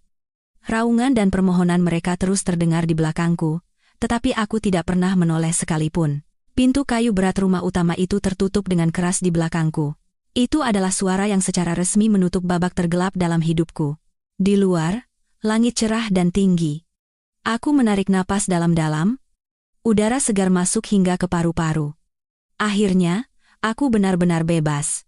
Beberapa hari kemudian, seperti yang kuduga, keluarga Suryo dilanda badai yang sesungguhnya. Gosip tentang hubungan sedarah, tanggung jawab tidak langsung atas kematian sang kakak, menyebar dengan cepat ke seluruh lingkungan. Keluarga Suryo, yang tadinya dihormati sebagai keluarga terpandang, dalam semalam menjadi bahan tertawaan dan aib. Mereka tidak berani keluar rumah. Kemanapun mereka pergi, mereka harus menghadapi tatapan hina dan bisik-bisik di belakang mereka. Maya menghilang tanpa jejak sejak hari itu. Ada yang bilang dia tidak tahan malu dan kembali ke desa keluarganya yang terpencil. Ibu mertua jatuh sakit parah, dan hanya bisa terbaring di tempat tidur. Kabarnya beliau kehilangan kemampuan bicara, sesekali mengigau dan hanya menyebut nama Joko. Yuda langsung dipecat dari perusahaannya dan diselidiki polisi atas bukti suap yang kuberikan. Dia tidak bisa lari dari jerat hukum. Rumah besar dan megah tempat begitu banyak tragedi terjadi itu, kini menjadi dingin dan sepi seperti rumah kosong. Itulah hukuman yang pantas mereka terima, hukuman yang lebih menyakitkan daripada penjara, kehancuran total nama baik dan penyesalan yang akan menghantui mereka seumur hidup. Dan satu orang yang selama ini diam dan berpihak pada kebenaran, ayah mertuaku, kini harus membuat pilihan terakhirnya sendiri. Antara dosa istri dan anak yang tak termaafkan, dengan keadilan dan kebenaran, pilihan mana yang akan diambilnya.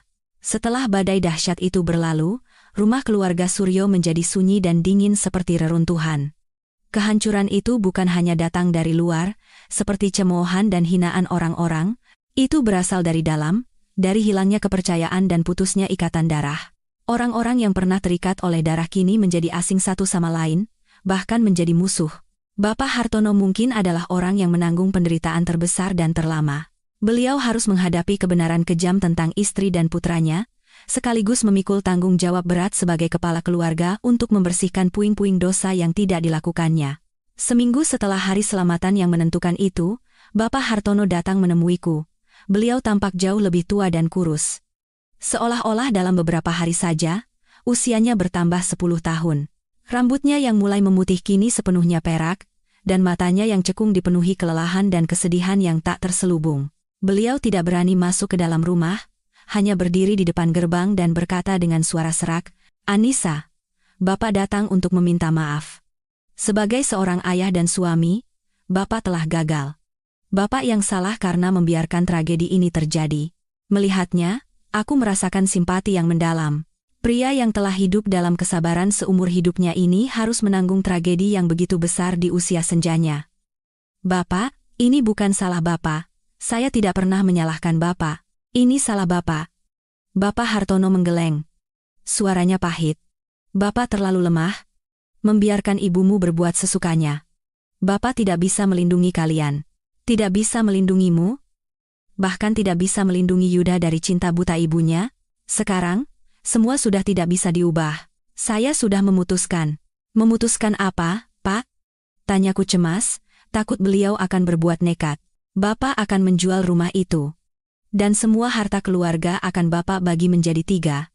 Satu bagian akan disumbangkan ke panti asuhan untuk mendoakan arwah Joko. Satu bagian untuk ibumu dan Yuda. Itu tugas terakhir Bapak sebagai suami dan ayah. Dan sisa satu bagian lagi, untukmu." Aku membeku mendengar keputusannya. "Bapak, saya tidak bisa menerimanya. Saya tidak butuh uang Bapak. Ini bukan uang. Ini adalah penebusan dosaku padamu. Kamu sudah terlalu banyak menderita. Terimalah ini, gunakan untuk memulai hidup baru. Jangan menolak, kalau tidak, seumur hidup Bapak tidak akan bisa tenang." Bapak Hartono menatapku dengan tatapan memohon. Aku bingung harus berbuat apa. Menolak akan semakin menyakiti hatinya, tapi menerimanya? Aku tidak ingin lagi terikat dengan apapun dari keluarga itu.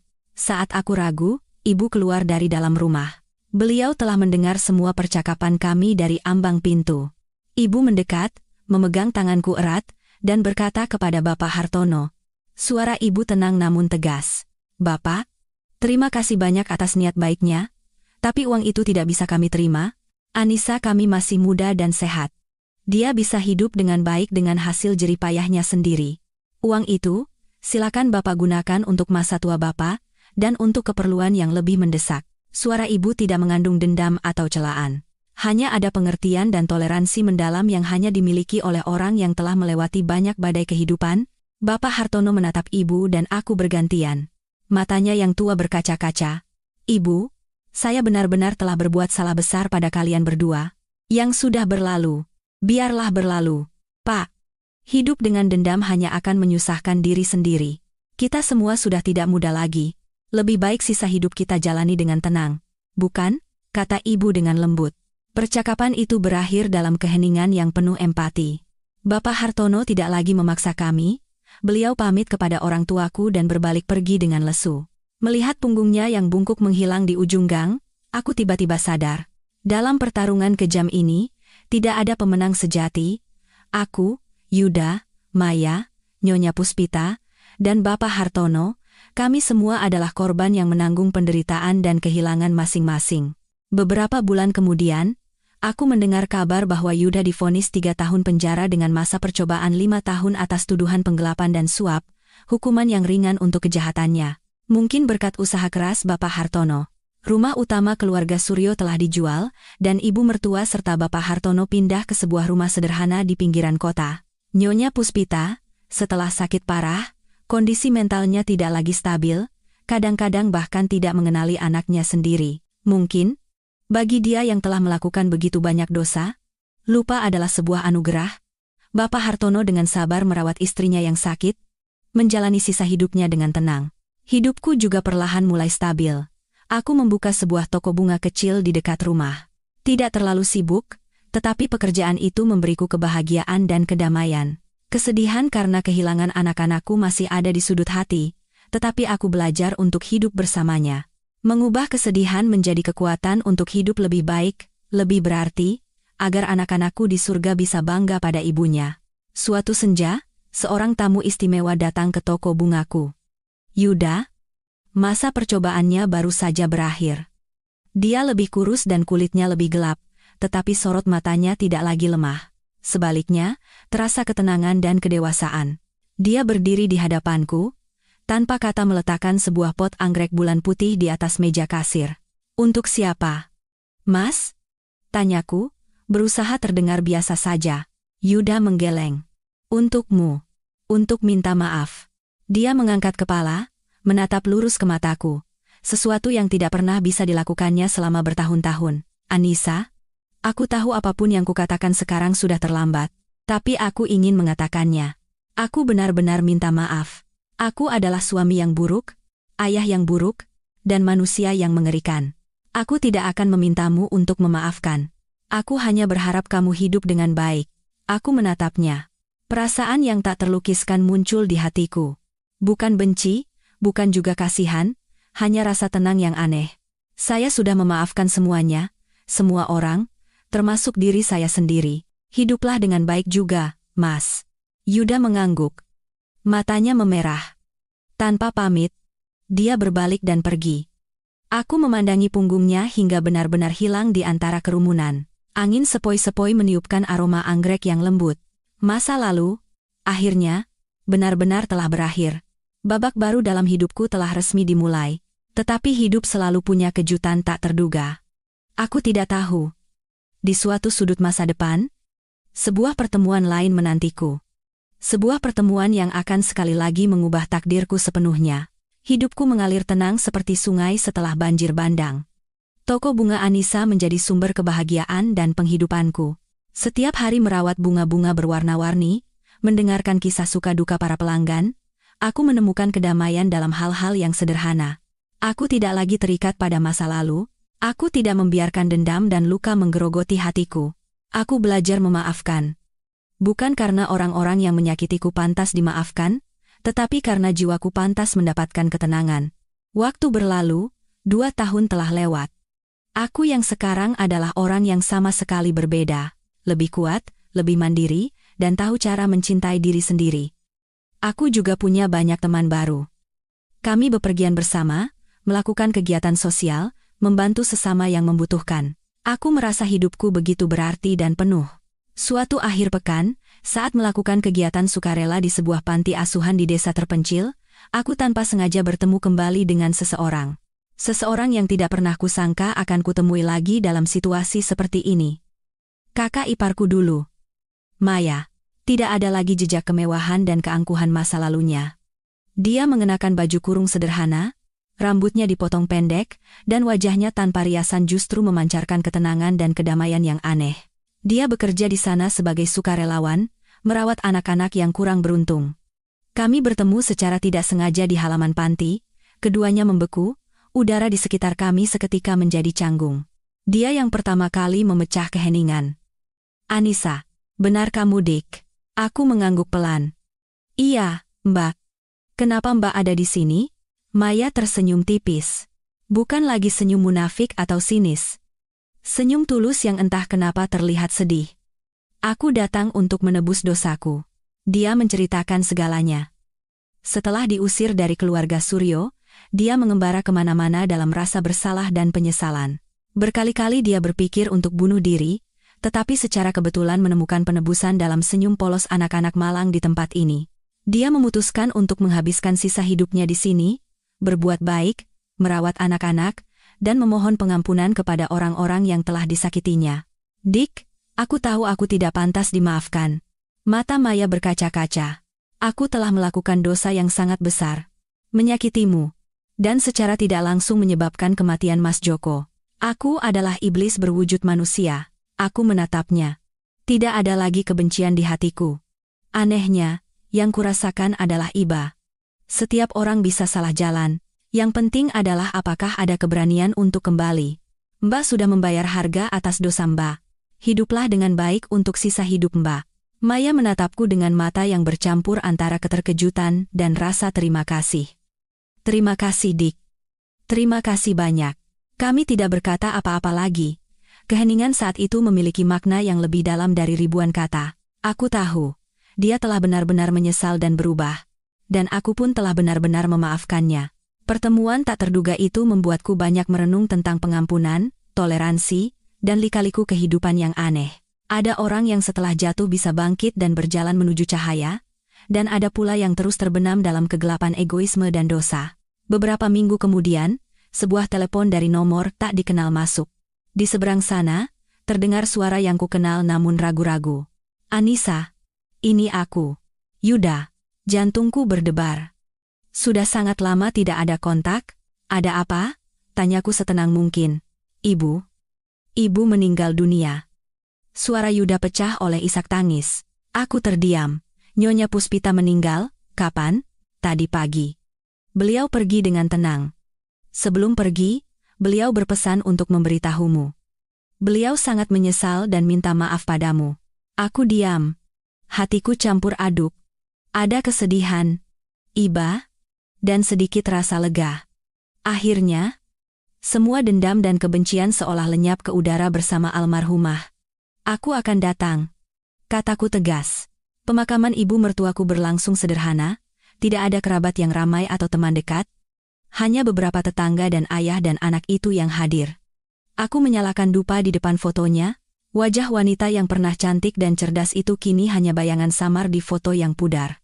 Hidup ini, betapa singkat dan fana, pikirku, dendam, benci, pertengkaran, semua pada akhirnya akan kembali ke tanah, hanya cinta dan pengampunan yang akan abadi.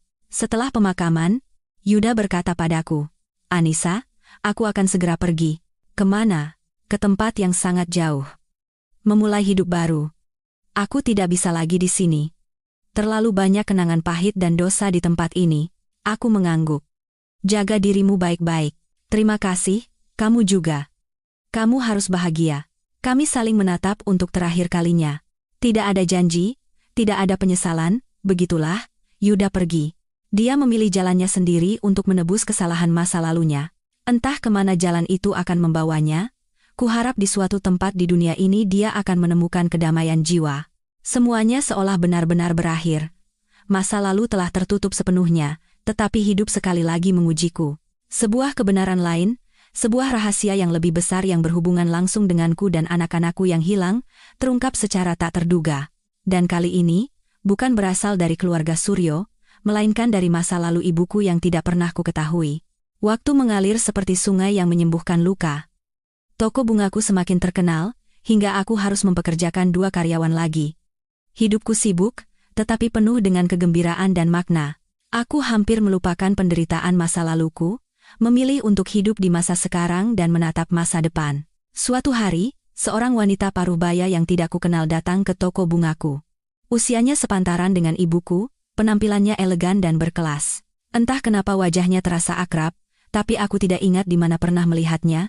Dia memperkenalkan diri sebagai teman lama ibuku, dan mengatakan ada hal yang sangat penting yang ingin disampaikannya. Tentang rahasia yang disembunyikan ibuku seumur hidup. Dia menunjukkan sebuah foto tua yang sudah pudar. Di foto itu, ibuku di masa mudanya yang cantik berdiri bersama seorang pria. Pria itu adalah ayah mertuaku dulu, Bapak Hartono. Aku tidak percaya dengan mataku. Bagaimana mungkin? Wanita itu menghela napas dan menceritakan segalanya. Ibumu dan Pak Hartono dulu saling mencintai. Dunia seakan berputar. Ibuku dan Bapak Hartono adalah sepasang kekasih. Ibu tidak pernah bercerita. Mereka saling mencintai, tetapi karena prasangka sosial saat itu dan penolakan dari keluarga Pak Hartono, mereka harus berpisah secara tragis. Setelah itu, Pak Hartono terpaksa menikah dengan Nyonya Puspita, dan ibuku yang putus asa meninggalkan kampung halamannya, hingga bertahun-tahun kemudian bertemu dengan ayahku dan menikah. Lalu kenapa baru sekarang? Tanyaku dengan suara bergetar. Matanya memerah. Ini wasiat ibumu. Beliau berpesan, jika suatu saat kamu mengalami ketidakbahagiaan dalam pernikahanmu, tolong sampaikan fakta ini padamu. Beliau tidak ingin kamu hidup dalam dendam dan kesalahpahaman. Aku terdiam. Ibuku tahu segalanya. Tahu bahwa aku masuk ke rumah kekasih lamanya sebagai menantu, tapi ibu memilih diam. Mungkin tidak ingin mengungkit masa lalu yang menyakitkan, dan tidak ingin memengaruhi kebahagiaanku. Tapi takdir mempermainkan keluarga kami. Dan ada satu hal lagi, suaranya menjadi hati-hati. Ini berhubungan langsung dengan anak-anakmu yang hilang. Jantungku terasa nyeri. Apa maksudnya? Saat kamu keguguran, ibumu merasa ada yang janggal. Jadi, beliau diam-diam mengambil sampel DNA kedua bayi dan Yuda, lalu meminta tes. Dia memberiku selembar hasil tes DNA yang masih tersegel. Dengan tangan gemetar, aku membukanya. Hasilnya, Yuda dan kedua bayi itu tidak memiliki hubungan darah. Seperti disambar petir. Tidak mungkin. Lalu siapa ayah anak-anak itu? Aku berusaha keras mengingat. Sekitar waktu kehamilanku, ada pesta akhir tahun perusahaan. Segelas anggur yang kuminum, malam itu aku mabuk lebih cepat dari biasanya. Manajer penjualanku, Pak Bima, yang menawarkan diri untuk mengantarku pulang. Dan keesokan paginya, aku terbangun di kamar hotel yang asing. Saat itu dia bilang dia tidur di sofa dan tidak terjadi apa-apa, dan aku dengan polosnya percaya. Tapi beberapa hari kemudian, dia tiba-tiba berhenti dari perusahaan dan memutus semua kontak. Kecurigaan yang mengerikan menyelimutiku. Jangan-jangan dia. Aku segera mencari tahu dan menemukannya. Dia hidup sukses sebagai direktur di sebuah perusahaan properti di Surabaya. Aku langsung pergi ke Surabaya dan menemuinya. Aku melemparkan hasil tes DNA itu ke mejanya. Dia sempat kaget, lalu tersenyum sinis dan pura-pura tidak tahu. Aku tidak mengerti apa maksudmu. Apa hubungannya ini denganku? Malam itu di hotel, apa yang kau lakukan? Kau memasukkan obat ke minumanku, kan? Teriakku. Dia bersandar di kursinya dan tertawa mengejek. Ada bukti? Sudah 2 tahun berlalu, apa yang bisa kau lakukan? Kenapa? Kenapa kau melakukan itu padaku? Dia tertawa seperti orang gila. Karena kau merebut wanita yang kucintai. Maya, dunia runtuh sekali lagi. Dia dan Maya adalah kekasih lama, tetapi berpisah karena penolakan keluarga. Dia melihat Maya menikah dengan Mas Joko, lalu dekat dengan Yuda, dan dia memendam dendam. Dan dia menjadikanku sebagai alat balas dendamnya. Fitnah tentang hubunganku dengan ayah mertua. Itu juga rencanamu dan Mbak Maya? Dia mengangguk santai. Benar. Untuk menyingkirkanmu agar Maya bisa mendapatkan posisi di samping Yuda. Tapi kau ternyata lebih kuat dari yang kuduga. Kalian binatang. Raungku. Kau menghancurkan hidupku. Merenggut anak-anakku. Aku tidak akan pernah memaafkanmu. Gugat saja. Tanpa bukti, siapa yang akan percaya padamu? Sebaiknya kau hidup tenang saja, Anissa. Kau bukan tandinganku, dia berkata dengan nada mengejek, lalu berbalik. Benar katanya, aku tidak punya bukti. Aku putus asa, tapi aku tidak bisa menyerah, demi anak-anakku. Aku berpikir, Maya. Dia juga mungkin korban dari rencananya. Jika masih ada sedikit hati nurani di hatinya, aku mencarinya. Dia telah meninggalkan duniawi dan tinggal di sebuah vihara terpencil. Saat aku datang, dia tampak tenang seolah sudah menduga segalanya. Dan dia menceritakan semua kebenarannya. Bima mendekatinya untuk mendapatkannya kembali, memberinya obat hingga tak sadarkan diri, lalu merekamnya untuk mengancamnya. Maya terpaksa menjadi bonekanya dan ikut serta dalam rencana memfitnahku dan ayah mertua. Bahkan, malam saat Mas Joko meninggal, Bimalah yang menunjukkan video itu dan membuatnya syok. Dia bukan hanya pemerkosa dan penipu, tapi juga seorang pembunuh. Ada bukti? Tanyaku penuh harap. Dia menggeleng. Tapi kemudian, seolah teringat sesuatu, dia mengeluarkan sebuah ponsel model lama dari kotak kayu tua. Ini ponsel yang diberikan Bima dulu. Mungkin. Dengan tangan gemetar, aku menerima ponsel itu.